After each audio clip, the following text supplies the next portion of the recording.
এ বন্ধু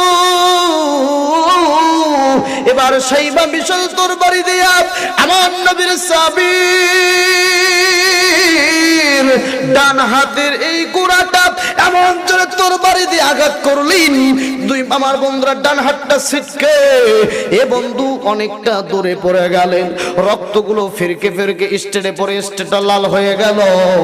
আবু জাহেলের এলাকার লোকেরা সামনে দাঁড়িয়ে দাঁড়িয়ে দেখতেছেন, কেউ কথা বলে না।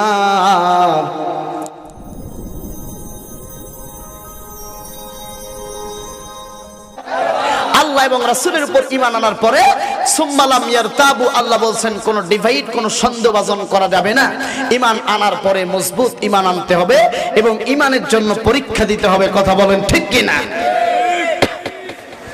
ভাইরা আমার, বাবাজিরা আমার, যশোর এলাকার বাবাজিরা, প্লিজ কোন দিকে নজর নাই। দেখেন দেখেন ঈমান আনতে গিয়ে একজন সাহাবীর কি নির্মম নির্যাতনের শিকার হতে হলো। আমার নবী বললেন, ও আমার সাহাবীরা, তোমরা আমাকে কে কতটা ভালোবাসো আমি আজকে পরীক্ষা করতে চাই। সাহাবীরা বললেন, হুজুর কি পরীক্ষা করতে চান বলেন। আমার নবী বললেন, ও আমার সাহাবীরা, কার সাহস আছে আমার স্লোগান দিয়ে রাজপথে বেরিয়ে যাবা? সাহাবীরা বললেন, হুজুর চিন্তার কোনো কারণ নাই, আমরা সবাই আপনার নামে স্লোগান দিয়ে রাজপথে বেরিয়ে পড়ব। সাহাবীরা আবার লা ইলাহা ইল্লাল্লাহ মুহাম্মাদুর রাসূলুল্লাহর স্লোগান দিয়ে যখন রাস্তায় বেরিয়ে পড়ল, এই কালেমার স্লোগান যখন দিতে শুরু করলো, আবু জাহেল, আবু লাহাব, উতবা, শাইবা তারা প্ল্যান করলো আজকে রাজপথে কেন মুহাম্মাদের স্লোগান আসতেছে। আবু জাহেল ডাকতে বলেন, আবু লাহাব, উতবা, শাইবারি, আমি যেই গদির মধ্যে বসি, আমি যেই রাজ সিংহাসনে আছি, আমি বুঝতেই পেরেছি আমার গদিটাকে দুর্বল করার জন্য মুহাম্মদ স্লোগান বের করেছে। এ আবু লাহাব, উতবা, শাইবা, যাও যাও, আল্লাহর নবী আব্দুল্লাহর ছেলে মুহাম্মদ পাগলার অনুসারীদেরকে গ্রেফতার করে আমার কাছে নিয়ে আসো, আমার কারাগারে তাদের বন্দী করব। এবার আবু লাহাব, উতবা, শাইবা তাদের সৈন্য বাহিনী নিয়ে ভাই গো ওই মক্কা নগরীতে যখন সাহাবীদের উপর আক্রমণ শুরু করে দিল, সাহাবীদেরকে গ্রেফতার করে করে আবু জাহেলের কাছে হাজির করা হলো। আমার বন্ধু দেখেন দেখেন, ঈমানটা কিন্তু অত্যন্ত দুর্বল জিনিস না, ঈমানটা এত সোজা না রে বন্ধু। ঈমান অত্যন্ত কঠিন একটা জিনিস। আমার বন্ধুরা, আমার বাবাজিরা, প্লিজ কোনো দিকে নজর নাই। এবার সাহাবীরা যখন কালেমা স্লোগান দিতেছে, আবু জাহেল যখন বললেন, আবু লাহাব, উতবা, শাইবা তাদেরকে ধরে আমার কাছে এসে গ্রেফতার করে ঢুকে রাখো। এবার আবু লাহাব, উতবা, শাইবা আল্লাহ নবীর সাহাবীদেরকে ধরে ধরে আমার বন্ধুরা রে আবু জাহেলের কাষ্টির মধ্যে যখন রেখে দিল, আল্লাহ নবী সাহাবী ডাকতে বললেন, আবু লাহাব, উতবা, শাইবা, আমার ঈমান তো এত দুর্বল না, আমি ঈমান ছাড়বো। এবার আবু লাহাব, উতবা, শাইবা সাহাবীটার কলার ধরে গলা চিপে ধরে আবু জাহেলের সামনে যখন নিয়ে গেল, আবু জাহেল ডাকতে বললেন, ও আমার রাজ্যের লোকেরা, তোমরা কে আছো তাড়াতাড়ি চলে আসো, আমি আব্দুল্লাহর ছেলে মুহাম্মাদের একজন অনুসারী, এর শাস্তি দেব। কেমনে শাস্তি দেব তোমরা দেখো। এবার আমার বন্ধুরা, আবু জাহেলের লোকগুলো সব এই এক এলাকার লোকেরা এরকম একটা মাহফিলের মঞ্চের মতো একটা স্টেজ করলেন। এবার সাহাবীটাকে স্টেজের উপরে উঠাইলেন। উঠানোর পরে আবু জাহেল বললেন, আবু লাহাব, উতবা, শাইবা, ওর দুইটা হাত তোমরা টান টান করে বাঁধো, এবার দুইটা পা টান টান করে বাঁধো। ওর ঈমান আজকে আমরা দেখতে চাই দুর্বল না শক্ত ঈমান। আমার বন্ধু আবু জাহেল, আবু লাহাব, উতবা, শাইবা এবারে এই তরবারিটা দিয়া ওই সাহাবীর ডান হাতের গোড়াটা তোমরা জোরে কেটে ফেলো। এবার সাথে সাথে আবু লাহাব উতবা সাইবা, উতবা বলতেছেন সাইবা তরবারিটা আমাকে দাও। উতবা এবার তরবারিটা নিয়া এই ভরা মজলিসে আবু জাহেলের সমস্ত এলাকার রাজ্যের লোকেরা দাঁড়িয়ে দাঁড়িয়ে দেখতেছে। এবার সাহাবীর দুইটা হাত টান টান করে বাঁধা, দুইটা পা টান টান করে বাঁধা। আমার বন্ধু একজন তাবিঈ এরকম একটা স্টেজের সামনে একটা আড়ালজনিত জায়গায় দাঁড়িয়ে একটু ছিদ্র দিয়ে এইভাবে দেখতেছেন দেখি তো দেখি নবী মুহাম্মদের অনুসারীর ইমানের পাওয়ার কত। এ বন্ধুরে যশোর এলাকার বাবাজিরা, কেন তোমার ইমান মজবুত হবে না? কেন তোমরা তোমার মা বাবার সাথে ভালো আচরণ করবা না? কেন আলেম ওলামাদের শ্রদ্ধা করবা না?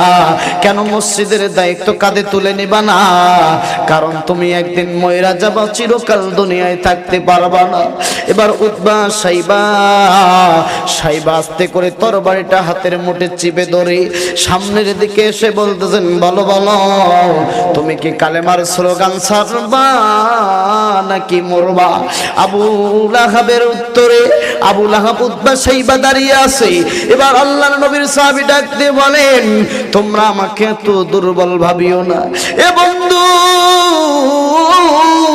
এবার সাইবা বিশাল তরবারি দিয়া আমার নবীর সাহাবীর ডান হাতের এই গোড়াটা এমন জোরে তরবারি দিয়ে আঘাত করলেন, দুই আমার বন্ধুরা ডান হাতটা ছিটকে এ বন্ধু অনেকটা দূরে পড়ে গেলেন। রক্তগুলো ফিরকে ফিরকে স্টেটে পড়ে স্টেটটা লাল হয়ে গেল। আবু জাহেলের এলাকার লোকেরা সামনে দাঁড়িয়ে দাঁড়িয়ে দেখতেছেন, কেউ কথা বলে না। এবার আমার বন্ধুরা দূর থেকে যে তাবিঈটা দেখতেছে, তিনি দেখলেন ওই লোকটার হাত কাটা গেছে, ওই সাহাবীটার হাত পড়ে গেছে, রক্তগুলো পড়ে পড়ে স্টেটটা লালে লাল হয়ে গেছে। কিন্তু ওই তাবিঈটা লক্ষ্য করে দেখেন তার চোখের মধ্যে কোনো পানি নাই, মুখের মধ্যে হাসি। আমার বন্ধু তাবিঈটা বললেন ব্যাপার কি?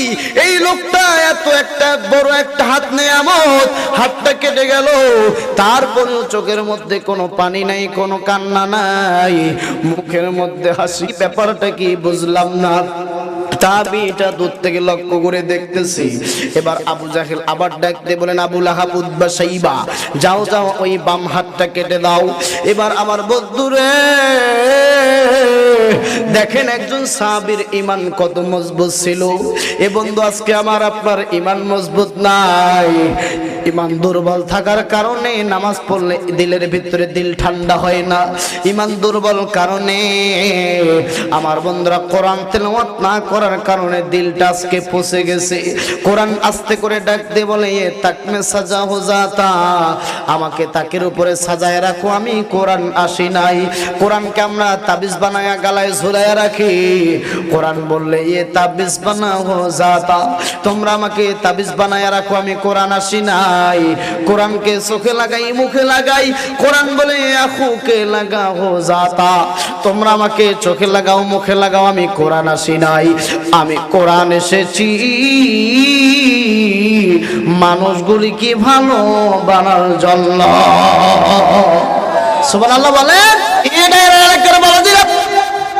দেখি একটা বড় চোখের পানি বের হয় কিনা। সাহাবীর উপরে কি নির্মম নির্যাতনটা চালু হয়ে গেল। এবার সাইবা রক্ত বাগা তরবারি দাঁড়িয়ে যে বাম হাতটা কাটার জন্য যখন দাঁড়িয়ে গেল, সাহাবীটা আসতে বললেন আমার হাত কাটার জন্য তুমি আবার এসেছো, আমার হাত কেটে গেল, আমার ঈমান কিন্তু অত দুর্বল না। এবার উতবা সাইবা তরবারিটা নিয়ে আমার নবীর সাহাবীর বাম হাতে এই জায়গায় এমন জোরে একটা কোপ দিয়েছে। এত জোরে লাগে বাবাজিরা, ঈমানের জন্য, রাসূলের মহব্বতের জন্য। দেখি দেখেন বাম হাতটাও কেটে বাম হাতটাও জমিনের মধ্যে পড়ে গেল। রক্তগুলো আমার বন্ধুরা ঝর্ণার মতো সিরসির করে স্টেট পরে স্টেট লাল হয়ে গেল। এই এলাকার লোকেরা কেউ কোনো কথা বলে না। তাবি দূর থেকে ছিদ্র দিয়ে দেখতেছে, চোখের মধ্যে কান্না নাই, মুখের মধ্যে শুধু হাসি। ব্যাপারটা কি? ডান হাত কেটে ফেললো, বাম হাত কেটে ফেললো, লোকটা কান্না করে না। আমি তো এরকম মানুষ, আজীব মানুষ দেখি নাই। আর বন্ধু এবার সাইবা তরবারিটা নিয়ে ডান পায়ের কাছে চলে আসলে ডাক দিয়ে বলেন, এ নবীর সাহাবী, বলো বলো তুমি ঈমান ছাড়বা নাকি ঈমান আনবা? এখনো যদি ঈমান ছেড়ে দাও তো আমরা তোমাকে ছেড়ে দেব। ভাইজান রে, আল্লাহর নবীর সাহাবী ডাক দিয়ে বললেন, তোমরা আমাকে এতটা দুর্বল ভাবিও না। আমি ঈমান ছাড়ার মানুষ না। খোলা তরবারি, রক্ত মাখা তরবারি, তরবার দিয়ে রক্তগুলো জমিনে পড়তেছে। ওই তরবারি দিয়ে জমিন ডান পায়েতে এমন জোরে কোপ দিয়ে কেটে দিল, ডান পাটা জমিনের মধ্যে ধপ করে পড়ে গেল। রক্তগুলো দিয়ে স্টেটটা লালে লাল হয়ে গেছে। এই ঘটনাটা যখন আমি অ্যানালাইজ করি, চোখে পানি আটকাতে পারি না। আমার বন্ধু একটা পায়ের উপর ভর করে দাঁড়িয়ে আছে। সাথে সাথে আবু জাহেল ডাকতে বললেন, এ মুহাম্মাদের অনুসারী, তুমি যদি এখনো ঈমান ছেড়ে দাও, রাসূলকে বলে যাও আমরা তোমাকে এক পা অবস্থায় ছেড়ে দেব। বললেন, না না না, আমি ঈমান ছাড়ব না। এবার উতবা সাইবা মিলে আমার রক্ত মাখা তরবারিটা দিয়া বাম পাটা এমন জোরে কোপ দিল, পুরা বডিটা ধপ করে জমিনে পড়ে গেল। পা নাই, হাত নাই।